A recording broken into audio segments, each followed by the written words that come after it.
Bonjour François Ruffin. Bonjour. Merci d'avoir choisi RMC et BFM TV pour votre première interview de rentrée. Vous êtes député de la Somme, député Picardie Debout. Vous étiez compagnon des Insoumis. Vous siégiez dans le même groupe. La rupture est désormais consommée. On y reviendra. Vous le racontez. Vous racontez votre parcours d'ailleurs dans un livre qui sort aujourd'hui. Ça s'appelle Itinéraire. Ma France en entier. Pas à moitié, et ça veut dire beaucoup, puisque vous insistez sur le fait qu'il faut une France qui va des bourgs et des tours, conjuguer la France des quartiers et la France des clochers.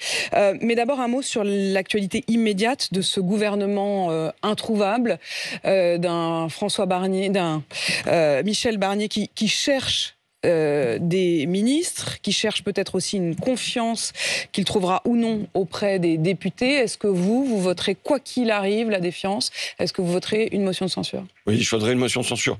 Dire d'abord ce qu'on peut éprouver, en tout cas ce que j'éprouve depuis maintenant 2 mois, d'un espèce de cirque triste, d'un théâtre où le réel disparaît derrière des noms qui sont jetés en série. J'éprouve de la fatigue, de l'inquiétude et du dégoût. Et je pense que c'est un sentiment qui est largement partagé par les Français. Maintenant, pourquoi il y aura une motion de censure? Parce qu'il y a aujourd'hui quelque chose qui réunit ceux qui vont se rassembler derrière Michel Barnier et derrière Emmanuel Macron. Je dirais, pour citer Gabin, c'est « touchez pas au Grisby ». C'est-à-dire qu'il y a une crise fiscale là qui est en cours. Bruno Le Maire a creusé les déficits comme jamais, à la pelleteuse. À la fois le déficit budgétaire, qui dépasse les 5%, qui sera sans doute au-delà de 6% l'année prochaine, alors que, je le rappelle, il n'y a pas eu d'investissement pour autant. Et même, on pourrait insister sur le déficit commercial aussi. Donc, il y a... Et j'appartenais, moi, avant la dissolution, à la commission d'enquête à l'Assemblée nationale sur la dette publique qui avait été lancée par les Républicains, parce que je considère que c'est une question importante. Qu'est-ce qui apparaît? C'est que cette crise aujourd'hui-là, cette crise budgétaire, elle n'est pas due à des dépenses qui seraient en hausse, elle est due à la crise des recettes et au fait que, comme sont venus l'expliquer des économistes en série lors des auditions, qu'on a baissé les impôts sur le capital et que cette baisse d'impôts sur le capital représente au moins la moitié Michel de notre Barnier déficit. dit qu'il ne faut pas s'interdire plus de justice fiscale. Et tout ce qui sera à prendre, nous le prendrons. Vous savez, moi, si jamais il fait faire un compromis pour le caddie des auxiliaires de vie, je le fais. Donc si jamais on peut déplacer une virgule dans les temps à venir sur une mesure fiscale, nous le ferons. Mais maintenant, il faut bien voir que ce qu'il s'agit de faire aujourd'hui, ce n'est pas de la réformette, de la mesurette sur le système fiscal, c'est une remise à plat du système fiscal. C'est-à-dire aujourd'hui, on est dans un pays où les petits payent gros et les gros payent petits. Ou, dans notre pays, vous, Madame Apolline de Malherbe, mais le salarié lambda qui part à l'usine, qui part au bureau, est taxé aux alentours de 50%, et c'est à peu près la moitié pour les multimilliardaires de ce pays. Donc il y a un énorme souci de justice fiscale. Si demain, on veut non seulement... Que le travail paye davantage ? Et que le capital paye davantage, au moins à l'égal du travail. Or, aujourd'hui, ce n'est pas du tout ce qui se passe. Et si on veut à la fois combler le déficit et investir, notamment sur la transition écologique, c'est ce qu'avait dit Jean Pisani-Ferry, il y a la nécessité d'aller chercher l'argent là où aujourd'hui il se trouve. Je rappelle ces chiffres qui sont quand même étonnants. Il y a 25 ans, au lancement du classement de Challenge, les 500 fortunes françaises possédaient l'équivalent de 5% du PIB. À l'arrivée d'Emmanuel Macron au pouvoir, c'est 20%. Et aujourd'hui, on a dépassé les 40%. Donc on voit qu'il y a un gavage gigantesque. Et je dis, ce qui réunit aujourd'hui les gens qui vont se trouver derrière Michel Barnier, mais avec Emmanuel Macron, c'est touchez pas au Grisby. C'est-à-dire que les questions de dividendes, de profits, de bénéfices, elles sont quasiment interdites. Et c'est là-dessus que vous voudriez concentrer l'effort fiscal. Oui, par exemple, si vous prenez, je vais entrer dans un peu de technique, en France, les sociétés écrans ne sont pas taxées. Ça veut dire quoi? Ça veut dire que les dividendes qui ont explosé, il y a un rapport qui est encore sorti hier, qui dit que ça a explosé dans le monde, ça a explosé en Europe, et ça explose en France, plus 7% en France, c'est-à-dire largement au-delà de l'inflation pour le coup. Bon, si dans notre pays, les plus riches font ce qu'on appelle des sociétés écrans, plutôt que de toucher les dividendes directement. Et elles ne sont pas taxées, ce qui leur permet de payer 1 ou 2% d'impôts à la place d'en payer 30%. Aux États-Unis, ces sociétés écrans sont taxées. Et ça rapporterait aux alentours de 20 à 30 milliards d'euros. Donc là, c'est là que se trouvent les marges de manœuvre alors que, qu'est-ce qu'ils vont faire ? On le sait d'avance. Ils vont faire ce qu'ils prétendent faire depuis 40 ans maintenant, c'est-à-dire d'agir sur les dépenses, en venant aller chercher sur l'hôpital, sur l'éducation, sur le sport. Le premier budget qui va être touché à la sortie des Jeux Olympiques par les réductions de budget, c'est le sport. Ou alors encore même sur les arrêts maladie. Et vous estimez, vous, François Ruffin, que sur le sport, et c'est d'ailleurs la première proposition de loi que vous voulez déposer à l'Assemblée nationale, que j'ai déposée cette semaine, que vous avez déposée déjà cette semaine, alors qu'elle n'est pas encore complètement ouverte la nouvelle session parlementaire, organiser des mesures de soutien aux bénévoles des clubs sportifs, aux artisans du quotidien, du sport pour tous, ça marche comment et c'est qui ? Alors, il y a 3,5 millions de bénévoles dans les clubs sportifs dans notre pays, et il faut bien voir que ce sont eux aussi qui participent à tenir le pays debout, et en tout cas à tenir le sport debout. On a vu combien, durant les Jeux Olympiques, le sport de haut niveau a brillé. Mais il ne faudrait pas que ça soit une illusion et que derrière, ça soit le tissu associatif, le tissu des clubs populaires qui soit en train de se déchirer. Or, c'est ce qui advient dans plein de clubs. Il y a des difficultés à trouver un président, un trésorier, un secrétaire, des difficultés sur l'engagement. Et pourquoi ? Parce que, d'une part, les subventions à ces clubs comptent pour moitié moins qu'il y a 20 ans. Donc ça veut dire qu'à la place, on doit faire des tombolas, on doit faire des galas, on doit faire des paellas, vous voyez. Donc on doit faire tout ça. Et en plus, derrière, il y a plus de travail administratif. Il s'est renforcé. Ce qui est apparu l'année dernière, avec début d'année, avec la crise des agriculteurs, qui disaient on a trop de travail administratif, on nous demande non plus de remplir des dossiers, mais d'être sur des plateformes en permanence. En fait, c'est vrai pour des tas de secteurs dans le pays, et en particulier pour les associations sportives qui, avec le passeport, ont des tas de fichiers à remplir en permanence. Donc d'un côté, on leur donne moins de subventions. C'était quand même une bonne chose, l'histoire du passeport. Très bien. C'est insuffisant aujourd'hui pour qu'il y ait un accès de tous au sport. On voit que dans les familles les plus modestes, c'est 78% des enfants qui ne sont pas inscrits dans des clubs sportifs, alors que c'est moitié moins dans les familles qui sont les plus aisées, on va dire, dans notre pays. Donc là, il y a quand même un souci d'accès au sport pour tous, malgré le passeport. Mais on fait reposer le travail administratif sur des bénévoles qui, du coup, sont usés, parce que dans le même temps, Emmanuel Macron a divisé par 5 le nombre d'emplois aidés. Donc, je dis, attention, on a un problème de crise des vocations dans notre pays, on a un problème des crises des vocations dans l'éducation nationale, on a un problème de crise de vocation dans l'hôpital, et là, on arrive à une crise de vocation dans le monde associatif. Il y a un rapport du CESE qui témoigne de ça et qui dit, voilà, attention, c'est en train de se déchirer. Et donc là, qu'est-ce qu'il s'agit de dire ? Il s'agit de dire, d'une part, on redonne des moyens via des emplois aidés qui ont pu exister, on redonne du souffle aux associations, on permet qu'il y ait un guichet unique et qu'on ne leur demande pas de remplir des dossiers en permanence, c'est-à-dire une simplification, comme on l'a proposé les agriculteurs, qu'on fasse la même chose. Et enfin, qu'on ne baisse pas encore à nouveau là, de 10%, puisque c'est annoncé le budget du ministère des Sports. François Ruffin, est-ce que Jean-Luc Mélenchon est la gauche des Noirs et des Arabes et vous, la gauche des Blancs ? Moi, je veux rassembler.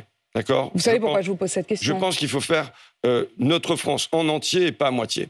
Je veux rentrer de manière moins polémique dans le débat. Je voudrais simplement lire un morceau de votre livre, le témoignage sur la toute dernière élection, l'élection législative. Et j'ai repris vos mots, en réalité, puisque vous dites « Nous avons mené une campagne au faciès. Dans les immeubles d'Amiens Nord, quand je tombais sur un noir ou un arabe, je sortais la tête de Mélenchon en bien gros sur les tracts. C'était le succès presque assuré. Son nom servait de passe-partout, l'étendard d'une dignité retrouvée. Mais dès qu'on tombait sur un blanc, pas seulement dans les campagnes, même dans les quartiers, ça devenait un verrou. » Mais alors ça, c'est la campagne d'il y a 2 ans. Hein, c'est la campagne de 2022. Mais il vous a été reproché la même chose avec des tracts, parfois avec Jean-Luc Mélenchon, d'autres fois. Je le dis, non. oui. Et c'est un souci, je l'ai prouvé comme une honte quand j'en venais à faire ça. Et malheureusement, je me confiais à mes camarades qui me disaient « mais on fait la même chose ». Et nous retrouvons à l'Assemblée nationale. Le récit est venu de tous les députés de 2 campagnes différentes, d'une campagne menée dans les quartiers qui était bien différente de la campagne menée dans les pavillons. Et d'ailleurs, Jean-Luc Mélenchon, en quelque sorte, l'assume, puisque ce samedi, dans le cortège des manifestations, s'adressant à une manifestante, il a eu ces mots « Il faut mobiliser la jeunesse et les quartiers. Là se trouve la masse des gens qui ont intérêt à une politique de gauche. Tout le reste, on laisse tomber. » Et il dit même « c'est perdre son temps ». Est-ce que c'est perdre son temps que de parler aux éboueurs d'Abbeville, qui se lèvent à 4 heures du matin et qui viennent de perdre leur prime. Est-ce que c'est perdre son temps que de parler à l'aide-soignante dans la clinique à côté qui se prive de vacances depuis 3 ans et qui, là, à la rentrée, ne pourra pas offrir à sa fille son activité poney? Est-ce que c'est perdre son temps que de parler aux ouvriers de chez Goodyear, qui soient d'Amiens Nord ou de Flic Secours, et qui ont à faire les 4-8 et à qui ont dit que leurs pneus sont trop chers comparés à l'Estonie? Est-ce que c'est perdre son temps que de parler aux vigiles de Securitas qui étaient à mon premier meeting et dont 7 sur 8 étaient en contrat à durée déterminée de 2 mois, renouvelé depuis 2 ans. Je ne crois pas que ce soit perdre son temps que de parler à tous ces gens. Et je le dis, même s'ils ne votent pas pour nous, même s'ils s'abstiennent, même s'ils votent RN, je pense que c'est l'honneur de la gauche. C'est son devoir de devoir parler aux classes populaires en entier et pas à moitié, et de vouloir faire France ensemble. Là, il y a un choix qui depuis 2 ans nous sépare avec la direction des Insoumis, qui a un choix de se dire, est-ce qu'on parle au pays en entier ou est-ce qu'on parle au pays à moitié? Mais ça veut dire qu'au fond, vous racontez de l'intérieur une forme de clientélisme politique. Vous parlez même d'ethnicisation. Au fond, le Rassemblement national, comme la France insoumise, ethnicise le rapport à l'injustice sociale, c'est-à-dire un clientélisme à la fois social et ethnique. Vous osez le mot. Ça, c'est un habitant des quartiers, ou un intellectuel des quartiers. Que vous citez et dont vous partagez visiblement le constat. Je vais vous prendre un exemple qui, moi, m'a choqué ces dernières années. Il y a 1 an à peu près, il y avait un crime commis à Crépol, le jeune Thomas à la sortie d'un bal, vous vous souvenez, qui se fait poignarder.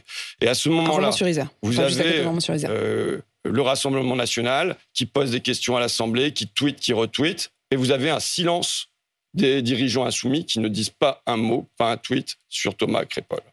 Vous avez 2 jours plus tard, me semble-t-il, un jardinier, Morad, qui se fait poignardé à son tour, étranglé brutalement par un raciste qui le traite de bougnoul en commettant cet acte.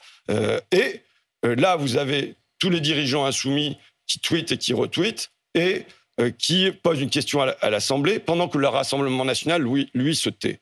Voilà la France que je ne veux pas. C'est-à-dire 2 France qui s'ignorent, qui se font face. Vous aviez d'ailleurs à l'époque réagi aux deux drames. Et oui, il faut choisir selon l'origine, selon le prénom, selon l'agresseur présumé, à qui va aller et à qui ne va pas aller notre compassion. Voilà ce qu'on ne veut pas. Voilà. Et il y a un choix, je le dis, face à une extrême droite qui construit des murs dans le pays. Qui construit des murs entre les vrais Français et les pas vraiment Français. Une extrême droite qui construit des murs entre la vraie France des clochers et la mauvaise France des quartiers. Eh bien, que doit faire la gauche? Est-ce que la gauche doit construire d'autres murs? Ou est-ce que la gauche doit construire des ponts?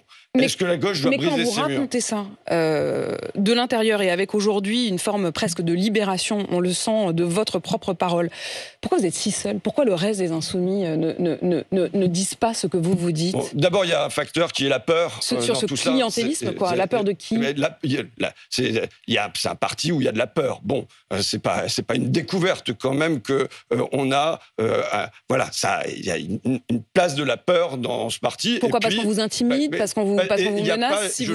C'est un regret que j'ai, c'est qu'il n'y a pas de place pour, je dirais, débattre, discuter, se contredire, échanger et, je dirais, dépasser les contradictions. Parce que la contradiction que je pose là, elle est dépassable. Moi, je suis partisan, non pas de choisir, non pas de soustraire entre campagne populaire et quartier populaire, mais d'additionner. Et je le pose comme projet politique. Je le dis, c'est le faire ensemble. Vous connaissez la phrase d'Antoine de Saint-Exupéry qui dit que s'aimer, ce n'est pas se regarder l'un l'autre, c'est regarder ensemble dans la même direction. Eh bien, je pense que ce qui vaut pour un couple, à savoir que si un couple n'a pas de projet de partir en vacances, d'avoir des enfants, de bâtir un pavillon, ça risque de vite tourner aux petites querelles et à la jalousie. Je pense que c'est vrai pour la société en entier. Et que si jamais elle n'est pas portée par un horizon commun, de faire ensemble, de transformer ensemble le pays, eh bien on en vient aux jalousies, aux guerres guerre sur les différences. Et qu'aujourd'hui, on doit être porté par ce projet. Mais une guerre sur les différences qui est nourrie, si on le comprend bien, qui est presque souhaitée, en quelque sorte. C'est-à-dire que ce que vous décrivez de l'intérieur, c'est aussi une gauche qui presque prolifie sur une forme d'opposition entre deux fronts. Je dirais une gauche qui a renoncé, en tout cas qui renonce, là, qui se dit que c'est un choix de l'abandon. Pour moi, c'est un choix de la défaite. Il y a non pas se dire que on s'en fiche des gens qui habitent les campagnes et puis tout ça, mais qu'en revanche, c'est foutu. D'ailleurs, Jean-Luc Mélenchon me le dit, et il dit, voilà, de toute façon, les terres qui votent pour le Rassemblement national, ce sont des régions qui n'ont jamais accepté ni la démocratie ni la République. On parle du Nord-Pas-de-Calais, on parle de la Picardie, on parle du Midi Rouge, on parle de terres ouvrières qui ont envoyé des députés communistes ou socialistes pendant un siècle à l'Assemblée nationale. Et il ajoute, bon, la dénazification de l'Allemagne, ça a pris 25 ans. Donc, il faut prendre patience, quoi. Et donc, c'est pour moi plutôt un choix de l'abandon. Un peu dans la continuité de ce que faisait le Parti socialiste, qui avait dit, de toute façon, les ouvriers, c'est perdu. Et vous en parlez d'ailleurs dans votre livre, hein, vous dites ce moment où le think tank qui s'appelait Terra Nova, qui était très proche du Parti socialiste, dit au fond, bon, arrêtons de s'occuper des ouvriers, désormais, notre cœur de cible, en quelque sorte, sont plutôt les cadres. Et donc, finalement, alors qu'on s'était construit contre ce rapport Terra Nova, pour dire qu'il fallait continuer à aller les chercher, continuer à leur parler et vouloir rassembler le pays, eh bien, il y a un choix inverse qui est opéré depuis 2 ans, c'est de parler au pays à moitié et non pas en entier. Et en même temps, aujourd'hui, vous vous retrouvez dans un groupe minoritaire d'un groupe qui lui-même n'est pas encore tout à fait majoritaire. Est-ce que vous n'avez pas peur de faire ça de manière très solitaire ? Vous savez, j'ai toujours été un électron libre et ma liberté est ma force. Vous voyez, et j'ai jamais cherché à adopter les codes et à être en position de centralité dans le jeu politique. C'est pas mon sujet. Aujourd'hui, il y a. Mais pour autant, vous dites qu'il faudra un candidat unique de la gauche. Là, je veux dépasser les questions de Popol, d'accord, de tambouille. On est pris là-dedans. Bon, c'est pas de sujet. Le sujet aujourd'hui, c'est comment on fait pour rassembler le pays ? Oui, mais enfin, dans le même temps, le fait que vous alliez censurer de manière automatique et immédiate un gouvernement qui n'a même pas fait ses premiers pas, le fait que toute discussion autour d'un Bernard Cazeneuve éventuel, alors sans prétendre qu'Emmanuel Macron l'aurait nommé, enfin, on sait très bien que immédiatement la gauche s'est élevée contre. Est-ce que, au fond, ça n'est pas contradictoire avec ce que vous dites Là, vous ramenez le sujet sur... on ne va pas sortir le pays de l'ornière dans lequel se trouve par les péripéties parlementaires. On doit la sortir par... Ça veut dire quoi ? C'est-à-dire que pendant 3 ans, de toute façon, il n'y a rien à faire ? Non, mais ça veut dire que vous voyez bien qu'une actualité chasse l'autre en la matière, un nom chasse l'autre, une petite embrouille chasse l'autre. Et moi, je ne veux pas que la politique... que les grands noms, Macron, Mélenchon, Matignon et ainsi de suite, viennent éclipser la vie des gens. Et que c'est à ça, si on veut reprendre pied dans le pays, c'est là-dessus qu'il faut partir. Je parlais de la crise fiscale parce que c'est très concret. C'est qui va payer la note ? Est-ce que la note, ça va être payé par les plus riches de ce pays, ou bien est-ce que c'est l'hôpital à qui on va encore serrer la vis ? Est-ce que c'est moins d'enseignants dans les écoles ? Est-ce que c'est ça que vont avoir à subir les gens dans leur quotidien ? Voilà un sujet pour les Français. Vous allez diffuser, et je l'ai vu parce qu'un cinéma l'annonce en avant-première, un film, c'est pas le premier, hein, vous aviez fait Merci Patron, vous aviez fait Je veux du soleil, ça c'était sur les Gilets jaunes, vous avez fait Debout les femmes, ça c'était sur les travailleuses femmes, notamment les soignantes, et celui-ci, ça va s'appeler Au boulot, et justement, le sous-titre, c'est réinsérer les riches. Peut-on réinsérer les riches ? Est-ce que c'est cette idée aussi d'une forme de participation fiscale ? C'est pas sur la fiscalité, c'est plutôt sur, je dirais, mon travaillisme, qui est ma conviction que c'est par le travail qu'on fait France ensemble. C'est par le travail qu'on peut porter un projet de société qui fait notamment la transition écologique. Vous savez, c'est du travail. Si on veut avoir un atelier de réparation par quartier ou par canton, c'est du travail. Si on veut réparer les canalisations, c'est du travail. Si on veut avoir moins d'intrants chimiques et mécaniques dans l'agriculture, c'est du travail. Si on veut remettre les marchandises sur les rails et non plus un peu moins sur les routes, c'est du travail. Et donc, ma conviction, je suis sans doute une forme de travailliste à la française, ma conviction, c'est qu'on fait société par le travail qu'on met en commun et qu'on fait ensemble. Et que ça doit être porté vers un horizon commun. Je pense que notre pays se désespère aujourd'hui. Pourquoi ? Parce qu'il n'y a pas d'horizon commun. Qu'est-ce que c'est ?